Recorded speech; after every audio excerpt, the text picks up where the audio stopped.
had to spend about £700 million in order to save several salmon, which works out as roughly £250,000 per fish saved. When it comes to protectionism, it's a bit like kind of getting into heroin on a political economy level, in that it's really easy to get into. Yeah.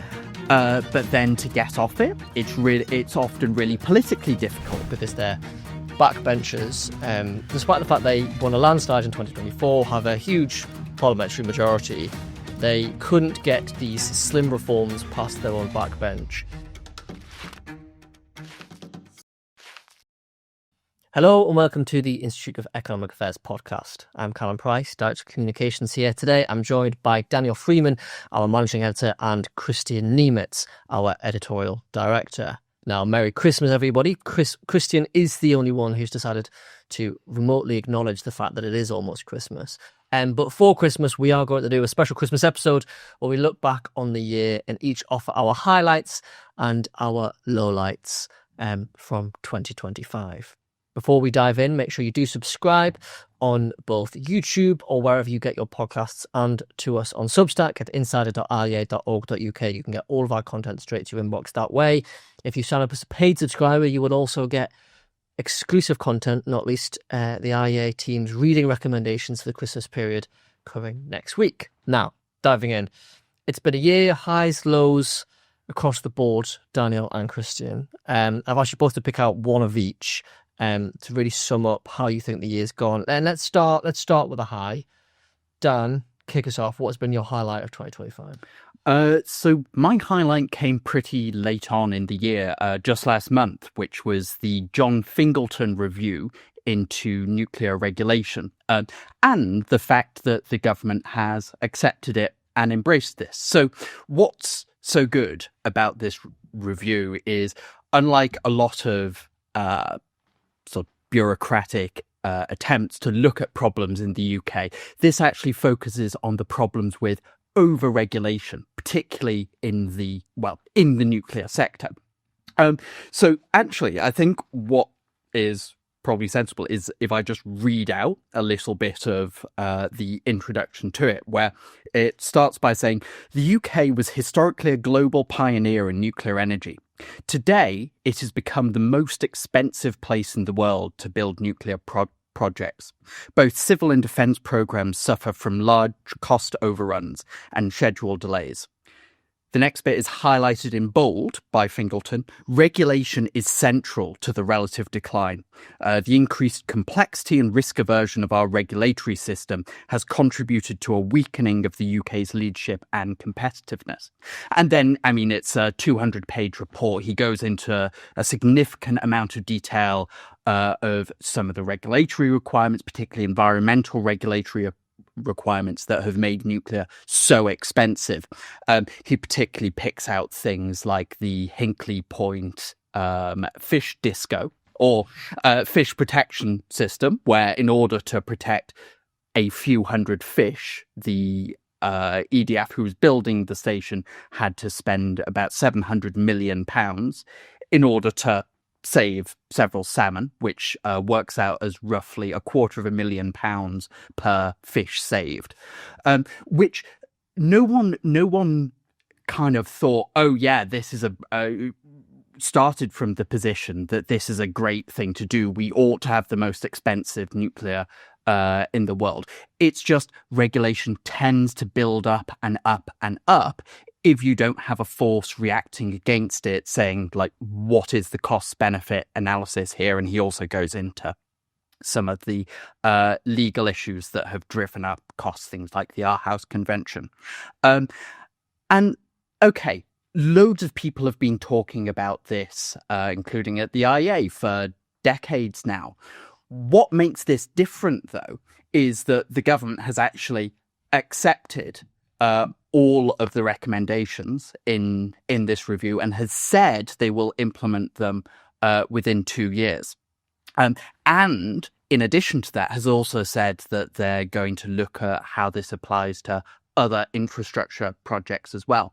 And I think this is so encouraging because what we have started to see to a certain extent is even on the centre-left, there has been an acknowledgement that regulation is not always and everywhere a good thing. And in cases like this, it's stopping them achieving things that they would like to achieve, decarbonisation in particular.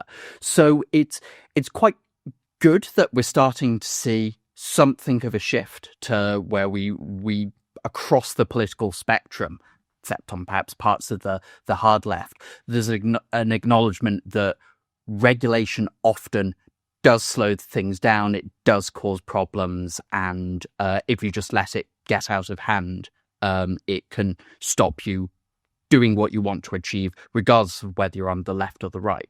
Yeah, that really is progress. That's the debate which we've had for years. So I remember about 10 years ago or so, the then head of Generation Rent, Alex Hilton, wrote a paper on rent controls, and for some strange reason he asked me to write sort of a reply within the same paper saying why it's all rubbish.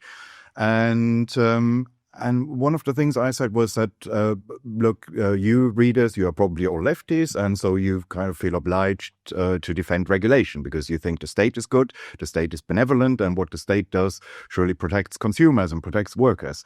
And you think I'm a horrible neoliberal, and I'm just against regulation for ideological reasons. And the case I was trying to make was that even if you think that, broadly speaking, in most cases, regulation is a force for good and it does protect consumers and workers and all that, that doesn't mean that you are, for tribal reasons, obliged to defend each and every regulation. You know, you can take the view that this is the exception that proves the rule, that most regulations are good, but sometimes it goes astray or whatever, whereas I would take the view that, no, the bad cases, that is actually the rule, and most of the time the state isn't benevolent, it's more driven by interest groups and public choice interests. We can have that difference, that ideological difference between us, and that's fine. But being on the left doesn't mean that just because there's a regulation, you must defend it, just because you think, oh, but if I say no to this, I might agree with someone from Tufton Street. How horrible would that be? You can take the view, if you need that excuse, you can say, well, these people, they are accidentally right, the Tufton Street people, they are accidentally right for bad reasons. But okay, if that's the way you can tell, you can live with yourself that we only agree coincidentally, then fine, go for that if you want to. But just trying to make that case, you know, sometimes regulation can get out of hand. It can be driven by interest groups. We can agree, disagree on whether that's the exception or the rule. But even if you think that's a rare exception and that it's not typically like that, and that we shouldn't conclude that regulation is generally bad, well, in those cases it quite clearly is. In the case of, in this case, it was about rent regulation and planning regulation more widely. But of course, you could apply the same thing to energy. Yeah. And this is happening on both sides of the Atlantic. So particularly if you look at, say, Ezra Klein and abundance, you've got this same approach in the US pointing out that there is a problem in certain areas with overregulation, even if you are firmly on the centre-left and have centre-left policy objectives. If you have regulation that is just stopping you doing anything, that is not ideal. It's not warm and fuzzy just because you say, oh, it's an environmental regulation. Yeah. If it means you're going to be spending much, much more to get nuclear or renewables online, then even if you're Ed Miliband, that is still bad. Yeah, I've tried for a while to even avoid the word deregulation because I know that it's tribally coded and that for some people, when they just see that word, they immediately go into defense mode. No, I have to reject all of this. I try to paraphrase it in other ways, but there's only so much that we can do. Ultimately, you need figures like Ezra Klein who can trigger a kind of permission cascade that somebody on the center left would now say, okay, somebody from my tribe endorses this, now I have permission, now it's fine. And the Fingleton report was recommended in full by the government, and not only that, the government then went on and said we should take this approach across our industrial strategy. And we can argue about whether we wanted an industrial strategy at all, but they have one, and they want to take this approach, which is a huge win. Yeah, and it makes it the other advantage is it makes it much more difficult for people on the left, the centre left, to attack any deregulation as automatically a sinister conspiracy by oligarchs or whatever, because they themselves have acknowledged that in certain areas, this can actually really benefit the economy. It can benefit decarbonization. It can have all sorts of other benefits. So it makes it much more difficult for them to go back into a knee-jerk position of any deregulation is automatically sinister and bad. In the case of nuclear, this really is, a win for various reasons. It's the only way in which we can take some of the edge off net zero. We're not going to get rid of it. If it has to happen in some way, then nuclear energy, decarbonization through low carbon, abundant energy technologies, that's the best bet we have. So the French model, still quite energy rich, but low carbon. Excellent. Well, we need to move on because we've got plenty to get through to the next highlight. So the next highlight from myself is, and it's beyond these shores, but it is a highlight for me because of what it does for what's going on in the UK, and it's looking at what's happening in Argentina. So we've talked quite a lot about Malay's reforms in Argentina and the results that they've had. But the really interesting thing this year is the election result that happened in their sort of midterms, in which Malay's party won nearly 41% of the vote, described as a landslide by the BBC, which was not very much, but quite a lot against what a lot of the commentariat was saying. There was a lot of talk about Malay's painful but necessary reforms, people being fed up with Argentinians being fed up with the pain that they had caused, and we're going to it's not a vote on Malay himself, but it is a vote that sort of a referendum on liberty is the way that he wanted to put it. And Malay's party won. La Libertad Avanza, his party won by quite a distance. And now we're obviously a non-political charity, so we're not endorsing any political candidate or party. But what this is really interesting is what it shows and what we could potentially learn from it in the UK. So this is almost the latest in a run of good results that his reforms have enacted. First of all, it's about being about shrinking huge budget deficits by getting rid of vast swathes of government departments, and shrinking inflation, which was the biggest problem that they had in Argentina when Milei came to power in 2023. But also now poverty, which spiked initially, and Malay's advocates were always saying this is an artificial spike, it will come down. It has come down, and growth is starting to appear in the Argentinian economy as well. And electoral success is the final piece of that puzzle almost. Now, there are plenty of other challenges coming down the tracks for Milei, not least about what to do with the currency. He's begun to loosen the exchange controls a little bit, though still resisting a full float of the peso. But what's really interesting is there things that the United Kingdom can learn from what Milei is doing? Now, it is not accurate to say that our economy is in the doldrums so much that we represent a sort of Peronist Argentina where inflation was at 3 figures annually. We're not that pessimistic here at the IEA about the British economy, but I think it is fair to say that there are problems in the United Kingdom's economy that potentially do represent a step in that broader direction of sort of a slightly collectivist, populist, larger state is always the answer approach. Milei is providing something new, and it's a highlight for me because it's almost like a sandbox experiment in practice. In reality, we can see what these reforms are doing and learn from both the positives and the negatives. And not only that, just a small side point to this that I found particularly interesting in the interview I did with Axel Kaiser, who is one of Milei's advisors, on the IEA podcast a few months ago. And he said that during the election, I asked the question, do voters in Argentina, are they talking about the sort of ideas that we're talking about? Are they talking about Milei's ideas that he propagates about, of Freeman and Smith and Hayek and everybody? And he said, yes, they are. I mean, might not all be having highfalutin debates about those sorts of things, but they are really engaged with the idea of liberty as well. It's not just a populist, we're going to make everything nicer for you. They're really, there's a sort of a youth-driven force for liberty in that country. And I wonder, do we think, is there hope for the UK to follow in that trajectory?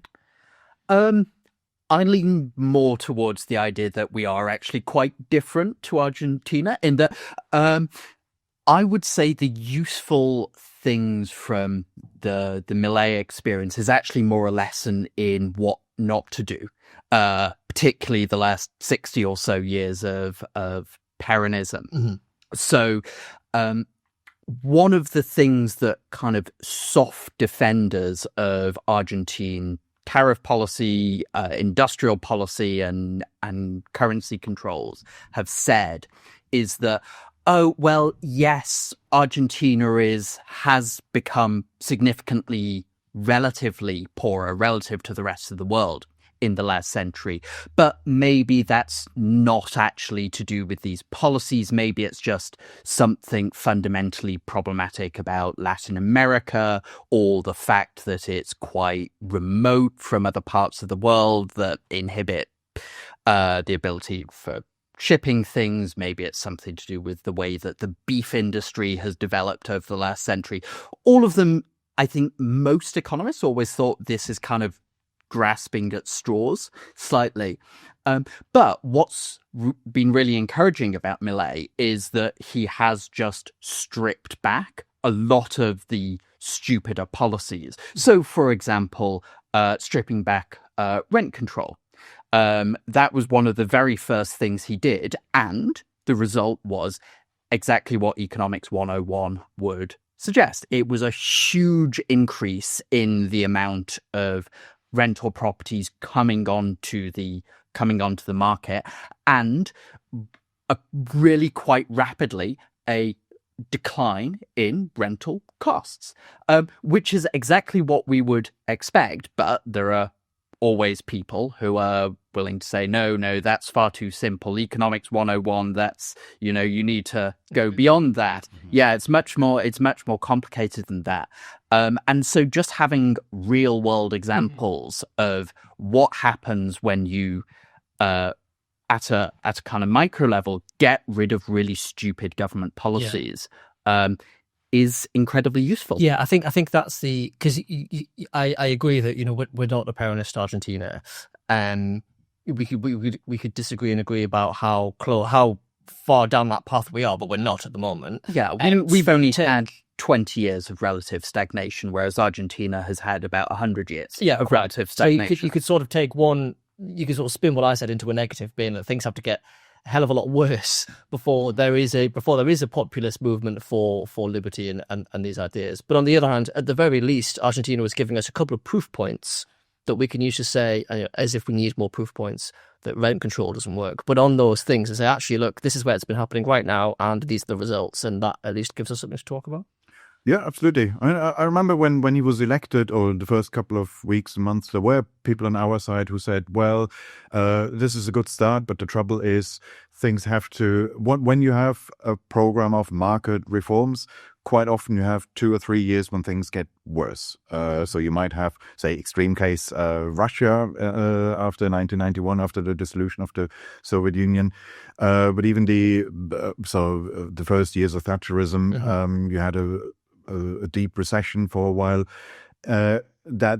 And people said, well, there's this hype around Millet now because of his bombastic style that got him elected.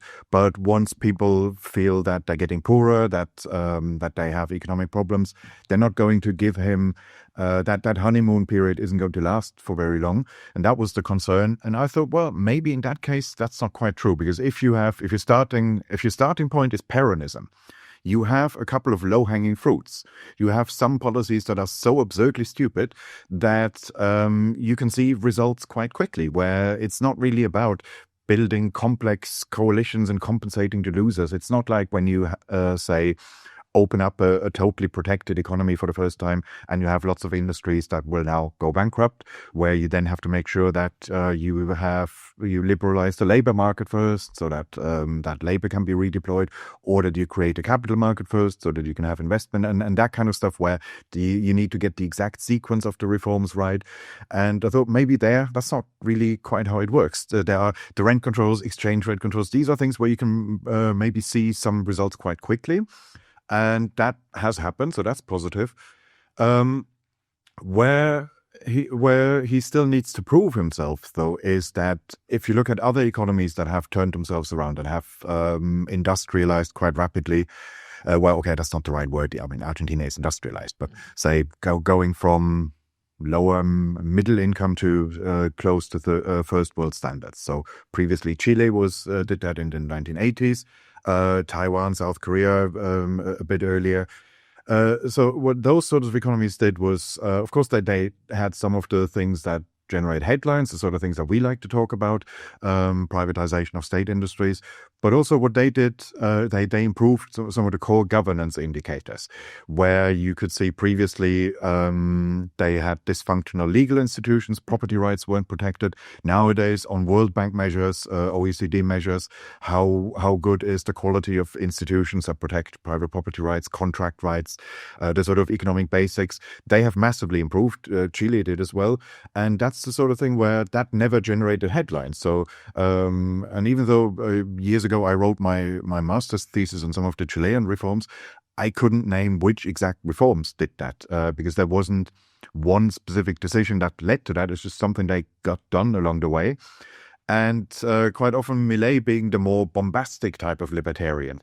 I'm not sure whether he would be the kind of guy who wants to sit down and look at the exact composition of the court system. Say, how do you reform payment systems so that you reduce corruption within that? Or how do you build up, say, a land registry where people can register land cheaply and transparently, and the institutional reforms. I don't know whether he is the right kind of guy for that, but of course it could just be that he doesn't have to do all that personally. He can delegate, but yeah, that's where I guess the real long-term proof lies. Can he do not just the headline stuff, but also the institutional reforms? Yeah, and can he also do it without avoiding some sort of mad political nonsense that could always get in the way, and maybe is more inclined to for somebody who's so bombastic and sort of character driven as Milei is.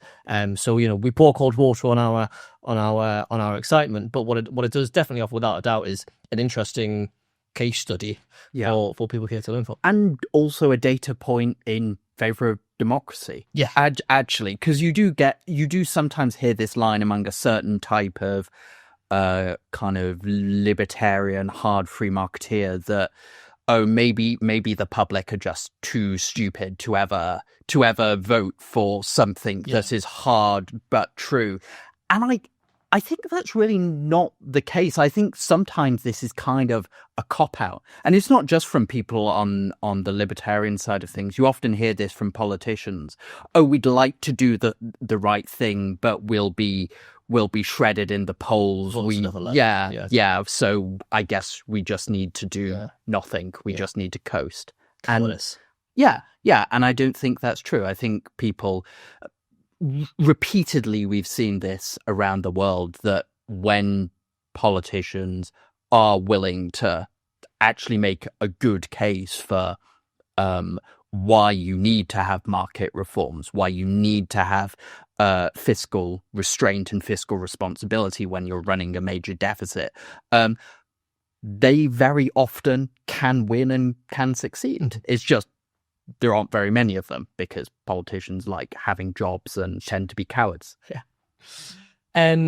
Kristian, we're going to move on to the highlight of the entire IEA podcast year, in which you are forced to say something that you really enjoyed and be really optimistic about this year. So, Kristian Niemietz, what is your highlight of 2025? Can be done. I absolutely loved the drama around your party. I mean, this is the sort of, you don't need a Netflix subscription. You can just watch the meltdown on Twitter. This is the sort of thing, if one of us had written about this before, hypothetically, this is what the party launch is going to look like, it wouldn't have been published anywhere because the editors would have said, come on, this is how you guys imagine the far left. This is too cliched. It's not quite like that. And it just exceeded the wildest expectations. So, to maybe recapitulate for viewers, listeners who don't follow this stuff, there was about a year ago, I think it was, that Jeremy Corbyn and Sarah Sultana came up with this idea. We will set up a party. And this is going to be the continuation of the Corbyn project, just restrained from the Labour bureaucracy. And then, they had, it seemed, a two-speed approach. Corbyn was sort of in favour, but didn't want to do anything actively. Sultana was itching, wanted to set up the party ideally yesterday. And then she decided to just soft launch it on Twitter, saying, I've left the Labour Party, I'm now setting up a party with Jeremy Corbyn. And he wasn't ready yet and quote tweeted that in a very lukewarm way, saying, yes, discussions are ongoing. But then rather than saying, hooray, here we go, socialism is on its way. And then something like that happened again when she unilaterally launched a members portal where people could subscribe and donate to the party. And then the official party distanced itself from that portal, saying this wasn't authorized. And it sounded like somebody had hacked their account or something. But no, it was just that. So they had this split before the party even existed. Then they had also splits amongst each other. So there is this group, this parliamentary group, which is the Rump, your party faction, parliamentary group, which was the so-called Gaza MPs with Corbyn and Sultana. And Sultana dismissed them, saying that this is a sexist boys' club and that there should be no social conservatives in a socialist party. And a lot of their online followers seemed to be genuinely surprised that Muslims can be socially conservative. And the far left, it seems that they found this out in this year, 2025, that some of those religious people might not be super keen on transgenderism and gender self-ID stuff. And it was just comical to watch. And then, finally the party, the first party conference, where they had to ban people from the Socialist Workers' Party, I think it was, and the Revolutionary Communist Party and all these various other groups who tried to, infiltrate. I don't know if that's the right word. How would you even notice the difference? But yeah, just the fact that, we all know that far-left groups have a tendency to form factions and split, and that's been a comedy staple for decades. That's not new. But what normally happens is that these splits happen along what you could still describe as ideological lines. You can say, well, these differences seem trivial to us as outside observers. We have some differences of opinion here, but we don't split the IEA every other week. We would just say, well, okay, you have this view, I have that, and let's get on with the job.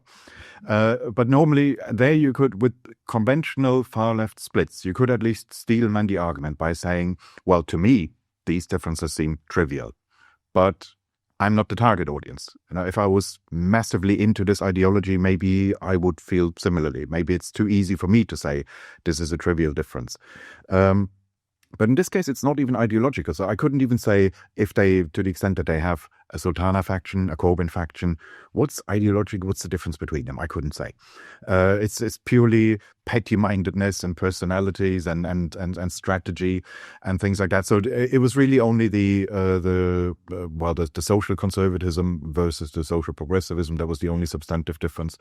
But on economics is the main thing. What would be the difference? I mean, in terms of some of the so-called Gaza independent MPs, even on economics, there do seem to be pretty substantial splits and disagreements. So I've forgotten which one it was, but one of the Gaza independents actually voted against VAT on private school fees, in large part because a lot of them are basically middle class Muslim men. Or relatively middle class, and actually have never been particularly involved in politics before. Mostly got involved in politics in response to the war in Gaza, and that's their big thing. Mm-hmm. And you also find, I think, to some extent, Jeremy Corbyn seems to be less interested in the nuts and bolts of how the economy actually functions, like radically shifting to a planned economy, than Zara Sultana did. In fact, there's that, I don't know if you've seen it, there's that kind of interesting interview that Owen Jones does with Zara Sultana, when he asks her, what does a workers' economy actually mean? And she says it means the workers in the state own all of the means of production, all forms of distribution. And Owen Jones is like, well, does that include coffee shops and kiosks? And she's like, yeah, they can be workers' cooperatives. Now, perhaps it's overplaying it to say she's thought about this. I think she's thought about the slogan, but she is very much into the idea that, you should be in favor of a complete removal of the private sector from the economy. That's what we're going for. Whereas I think that's never been the main priority for Jeremy Corbyn. He's obviously very, very left-wing in a lot of ways. He would like to nationalise large sections of the economy. But I don't think he's particularly obsessed with the idea coffee that shops. That every that's not what gets them out of bed in the morning. Yeah. But even there, I would say, okay, that's not what caused a split. That's one of the few things that didn't cause a split. So yes, it did with the Gaza MPs, because one of them or two even are landlords. Yeah. There you can see, hey, wait, this is me. Okay, fair enough. But among the wider supporter base, I think that wouldn't in itself cause a split. That would just be the ones who will say, well, do we really need to discuss now what happens to the coffee shops? Can we not leave this until in 5 years' time? On that, though, they didn't split. But there you could say, some of the progressives were saying, okay, some people on our side made fun of the progressives for finding out now that there is such a thing as a socially conservative Muslim. You could also say, you could turn this back at some of the Gaza MPs and call them naive, because one of them quote tweeted Sultana when she came out with this, we have to nationalize everything, the entire economy, and quote tweeted her saying, but this would be North Korea.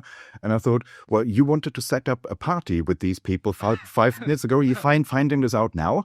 So you could, the naivety argument can also be turned back at some of them. So that's in that regard, they were the unusual ones. The reason it's so, I think, entertaining for us is that it's the irony of them being so vocally in favour of the idea of collective action and not being able to do, when they actually try and implement the sort of idea, the sort of worker cooperative model of the economy.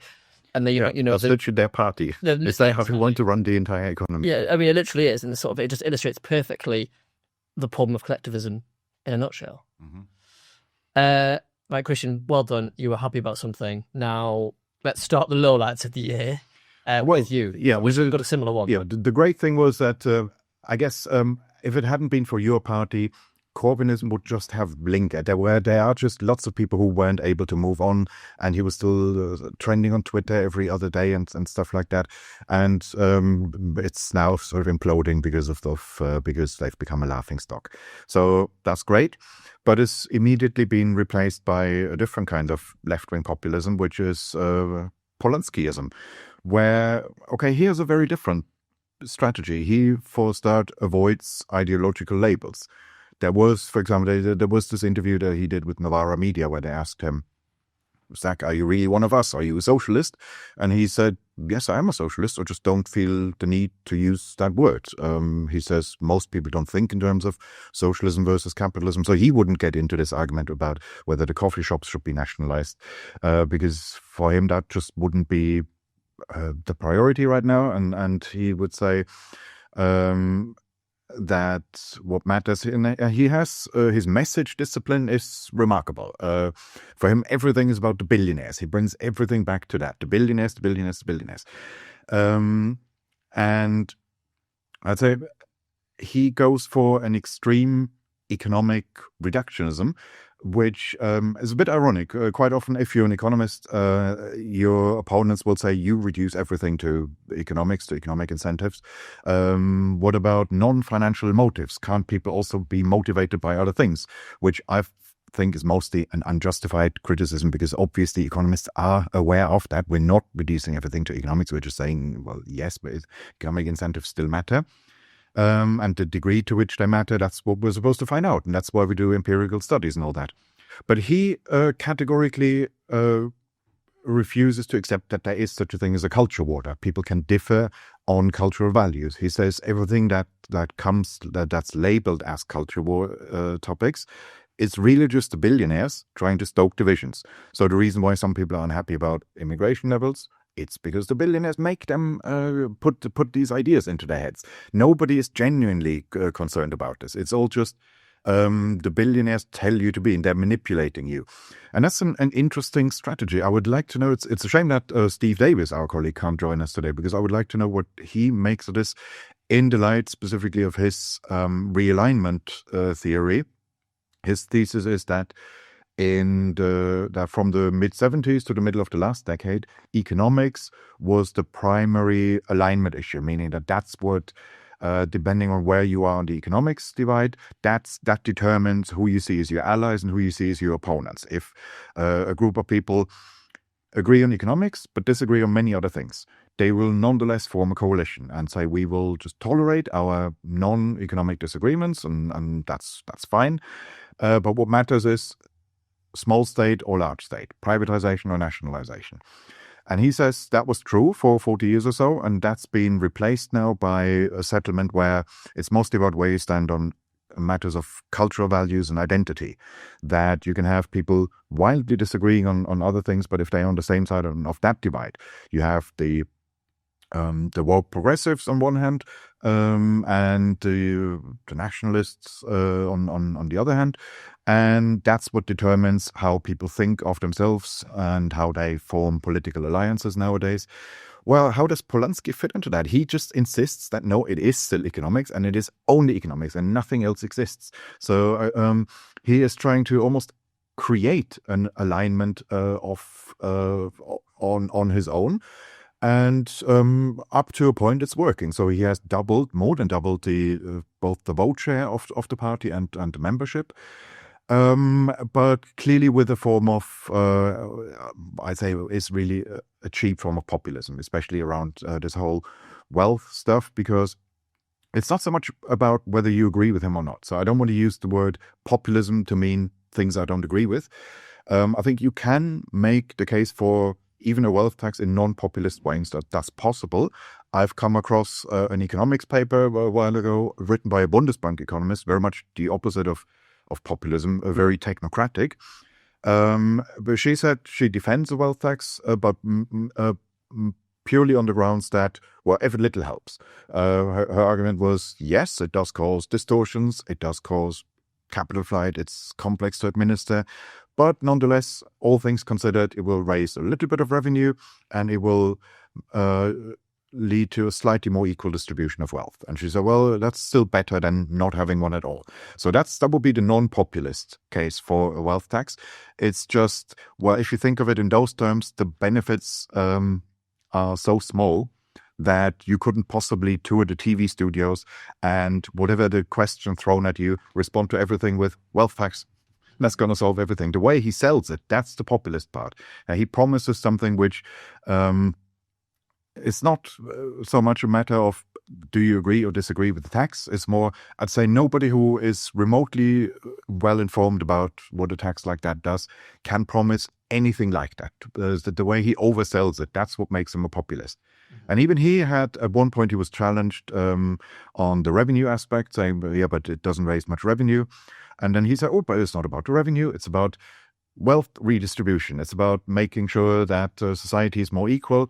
Okay, yes, you can, in principle, sell it in that way. It's just that you just know that on the next day he will be back and he will be in some other TV studio, and he will again, he will then talk about it as if you could finance pretty much the entire state budget just with his wealth tax, and that's what makes him a populist. And that kind of populism is working for now. Yeah, and that is a pretty strong lowlight. I think if we did the sort of Oxford Dictionary word of the year thing, I think wealth tax would be our word of the year, because unfortunately it's sort of screamed to the top of the agenda from Pollinsky and others. Yeah.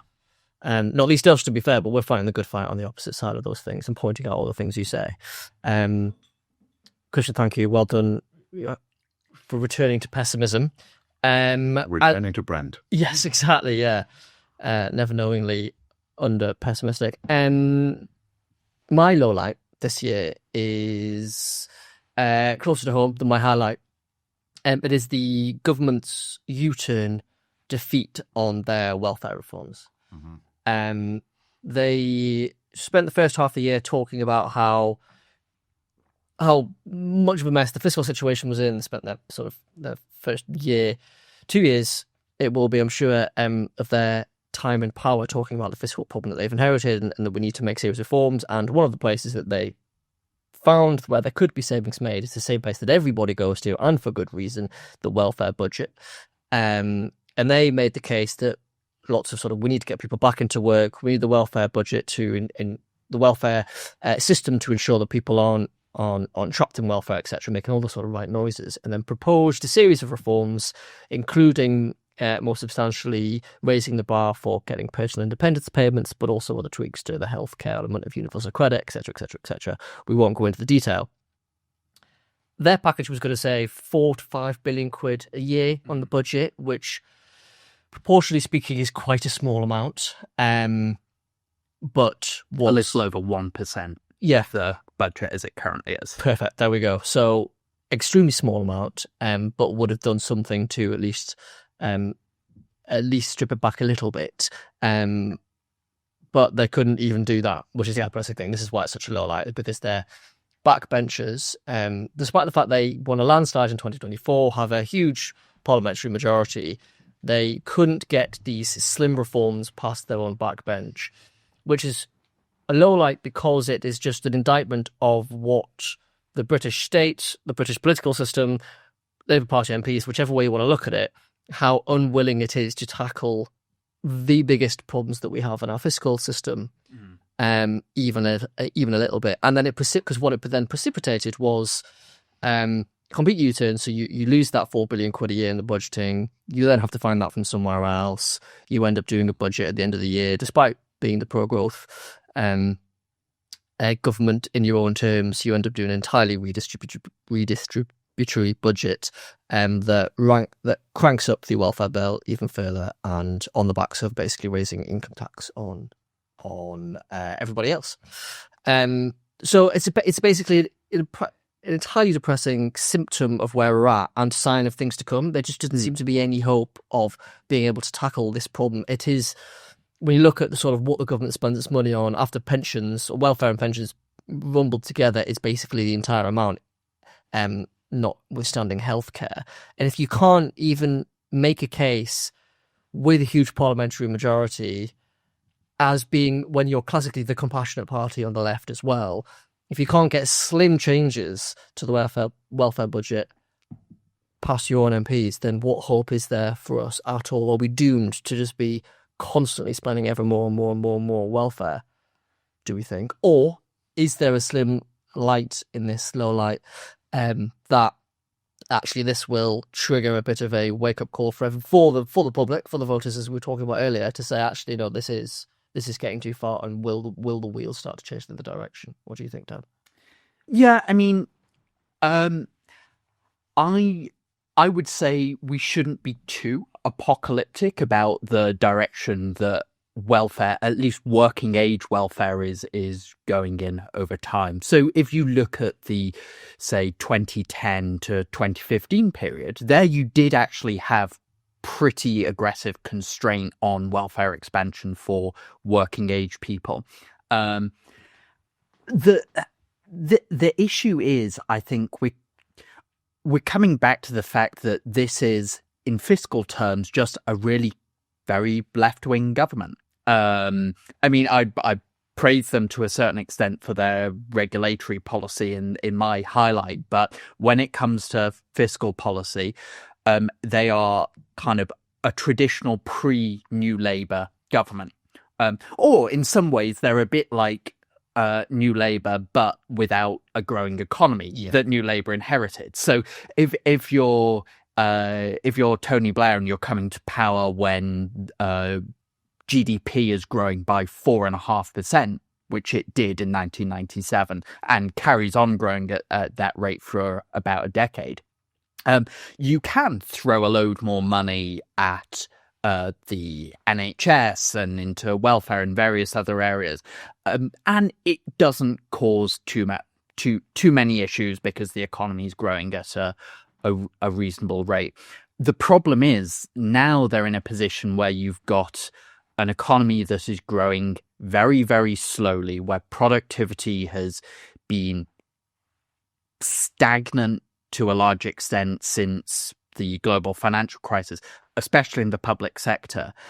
And you're trying to deal with all of the problems that have emerged by just shifting money out of the private sector, out of people's pockets, into the public sector, into benefits, and hoping that, people will reward you at the next election. But looking at the polls currently, this is one of the most unpopular governments that has ever existed.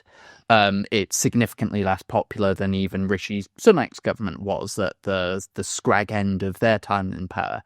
And I think this year the government has basically come to terms with the fact that, I guess we are just the left-wing redistributive party.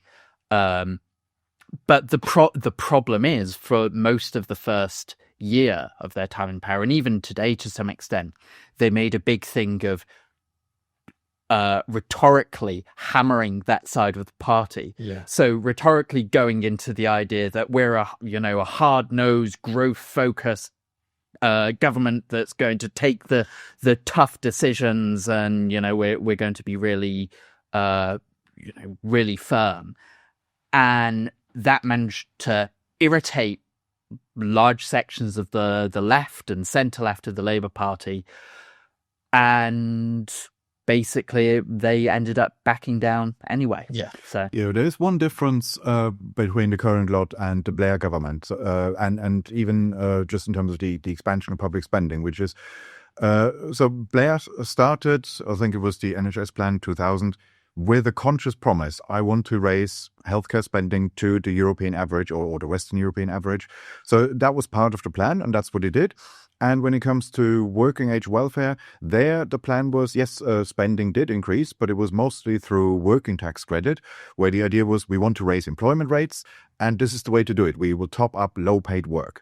And so, yes, there was a fiscal expansion public spending, but it was in line with what you could call core Labour values. It's the sort of thing you would expect from a Labour government. Of course, they always call themselves the party of the NHS, so that part isn't surprising.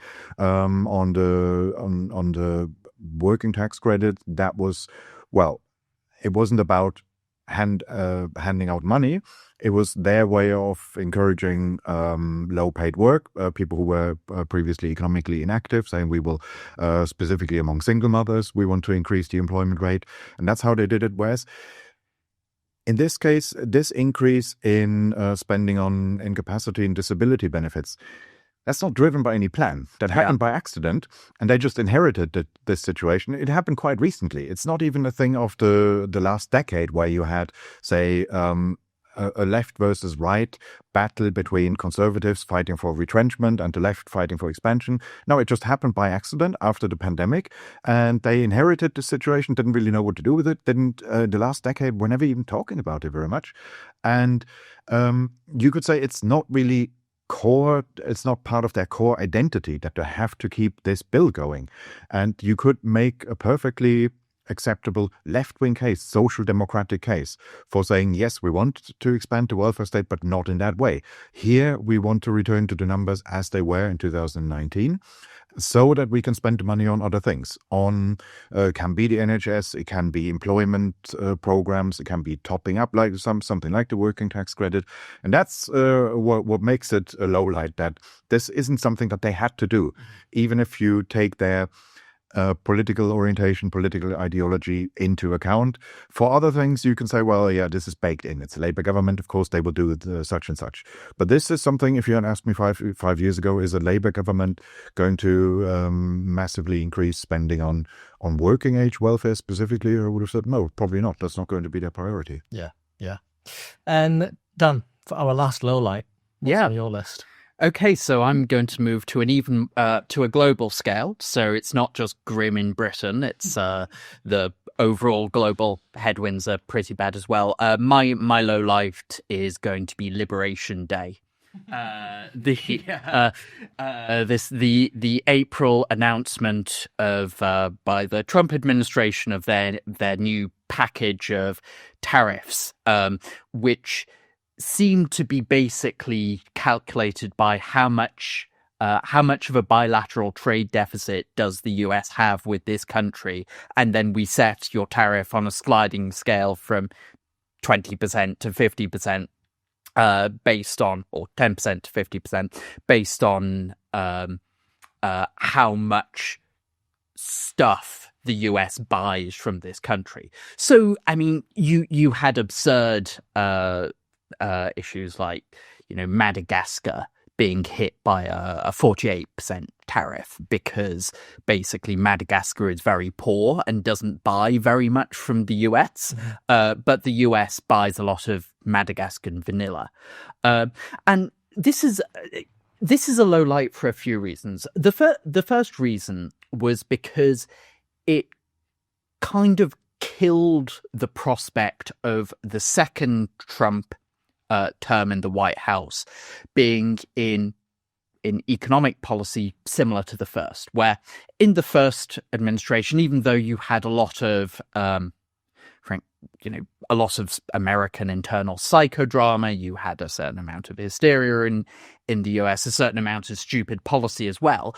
But overall, in a lot of ways, the first Trump administration was a pretty standard Republican administration. They did put tariffs on a few specific imports, but overall, the average US tariff rate went from, I think, 2% to about 3% by the end of his administration, and remained at roughly 3% through the Biden administration. What has happened since then is there has been a total reorganization of US trade policy towards a system of much higher tariffs. So now the average tariff rate for goods coming into the US is about 15%. And in fact, we're not even exactly sure about that because policy is changing so much. That's another thing to be concerned about. It's not simply, if Trump had simply come in and said, right, we're going to have a 10% tariff rate across the board, plus a 20 or 30% rate on China because, we don't like them. That would not have been good overall. It would have reduced global trade. It would have made American companies less competitive. It would have overall reduced global prosperity. But it at least would have been predictable, comprehensible. Whereas what we've seen over the last year has just been a bizarre mix of, well, you sort of call it diplomacy, but sort of massive tariffs being imposed on various countries just for slightly irritating Donald Trump personally, which adds a huge amount of instability and unpredictability that makes it very difficult for companies to predict what they should do. Like, should you relocate? There was lots of talk about American companies relocating production from China to India, which maybe you could make a certain national security argument for that in some areas. But now India has been hit with a higher tariff than China has. And so it's just very, very difficult to predict. We've already seen a reduction in the level of investment around the world because people are just sort of instead going into things like gold or whatever because, if you're investing in actually productive assets, you don't know if you're going to be hit with a massive tariff for entering the US market. And it seems to already be having some impacts on the US economy. So, on economies around the world by extension.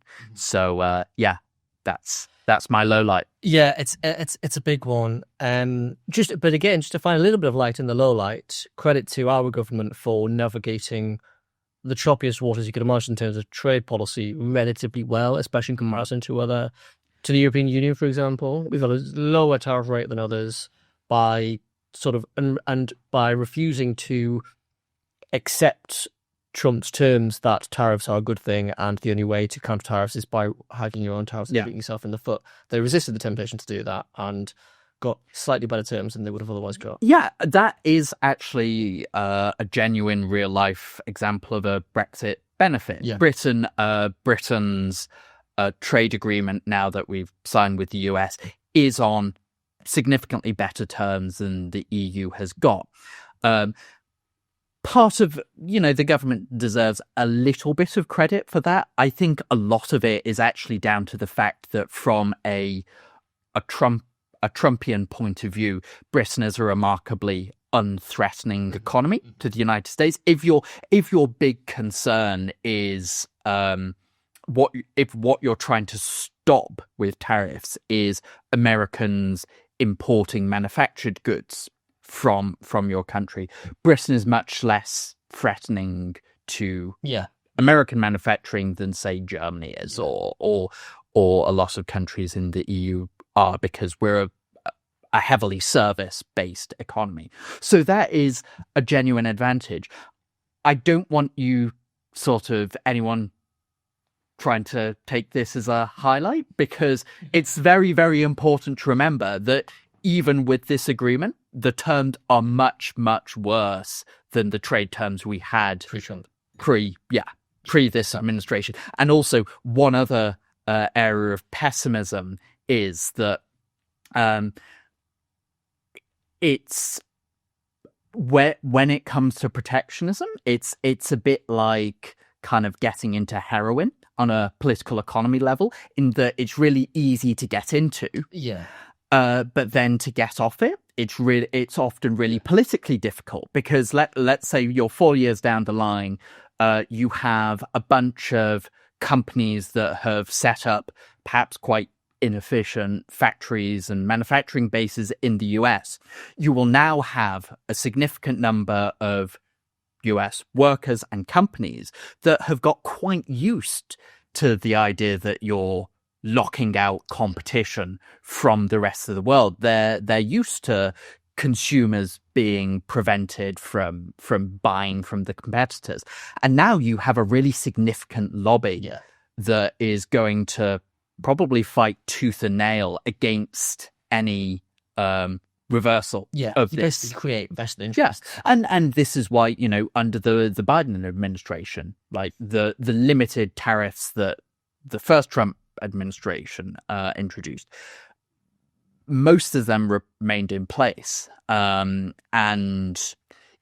we may just be in a long-term situation where the US has just moved to being a much higher tariff economy, an economy that's much less favorable to free trade.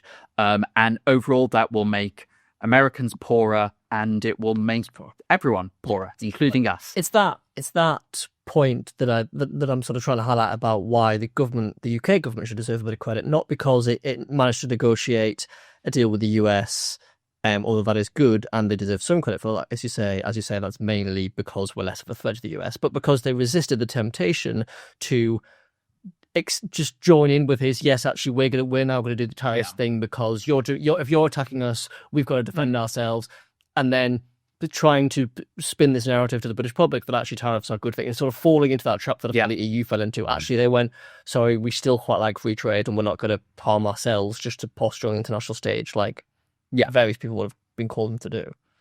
Yeah, absolutely. I mean, that was a realistic possibility that might even have been popular. You could even as a distraction strategy, you could say, forget about domestic policy, where we're now in a trade war with Trump and he's the baddie and you have to rally behind us. And that could have worked. So sometimes European left-wing governments sometimes do that they try to define themselves against a US president. So for Lib Dem. Yeah, I guess. Well, I also remember the 2002 German election there. Gerhard Schröder tried to do this. He tried to act as if he was running against George W. Bush, was talking about him far more than about his domestic competitors. And that was absolutely a risk. And it's a good thing that hasn't happened. Nonetheless, it's not great, of course, that the world's largest economy is run in that way. And it's the arbitrariness really behind it that is the main problem, rather than just the average tariff rate. It's the variability. If it was an average tariff rate of 15%, well, okay, that was the old 1980s Chilean trade policy. They had a flat rate, 15% on everything. But at least, okay, far too high from our perspective, of course, but at least there was no discussion around it. You couldn't lobby the government saying, can we get a different rate here, a preferential rate? No, it was 15%, everything flat rate. Whereas in the Trump case, it's quite clear that the tariffs are not just an economic tool, but also a power politics tool that you get exemptions if you're on good terms with the president. And you could see this from day one, that when they presented this bizarre formula where you could tell this is pure reverse engineering, where he wanted somehow the idea was that a trade deficit is somehow an indication they're doing something dodgy, they don't like us and they're trying to boycott our goods. So therefore, make the tariff rate proportionate to the trade deficit that we have with them.